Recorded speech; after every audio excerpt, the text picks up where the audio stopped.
भाई आप गए एक दुकान पे और कहा कि अंकल मुझे ये सब आइटम दे दें। पहले तो अंकल को बुरा लगा कि आप अच्छे भले नौजवान होकर उन्हें अंकल कह रहे हैं। फिर उन्होंने आपके सामने ये पूरा रेट कार्ड रख दिया और आपने भी आगे से कागज कलम निकाला और ग्राफ बनाने बैठ गए।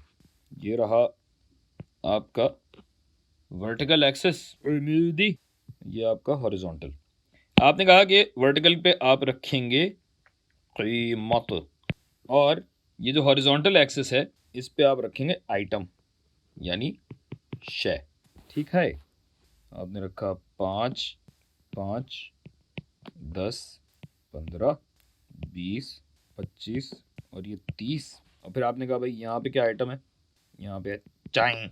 सर चाय चाहिए, चाय हो गया। ये आपका बस्कट बिस्कुट हो गया। ये आपके हो गए चिप्स, ये आपकी टाफ़ी। और ये आखिरी आइटम देख के आप थोड़ा सा खटके, लेकिन चलें यहाँ पे पूरा हो रहा है। तो भाई चाय, चाय के कितने पैसे थे? चाय के पैसे थे 30। बिस्कुट के कितने पैसे थे? बिस्कुट के पैसे थे 20। सब अच्छा है। चिप्स के पैसे कितने थे? वो भी 20। चलो चलता है। टाफ़ी कितने की? 5 की। बड़ी महंगी दुकान है भाई। फिर आखिरी आइटम जो आपने दोबारा देखा कि चिप्स जो है वो 30 रुपए का भी है। आपने कहा कि अंकल ये चिप्स की दो अलग अलग कीमतें क्यों हैं?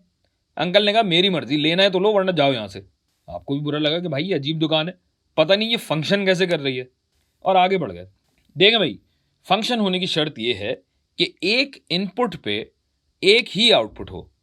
यानी अगर किसी शय की बात की जाए तो अगर फंक्शन वाला ताल्लुक है तो फंक्शन हमें बताएगा कि एक शय की सिर्फ एक ही कीमत होनी चाहिए। यानी अगर मैं अंकल से किसी भी शय का पूछूं तो एक फंक्शन वाले रिश्ते के तहत एक शय की एक ही कीमत होनी चाहिए। लेकिन अगर एक शय की दो कीमतें हैं तो ये फंक्शन वाला रिश्ता नहीं है।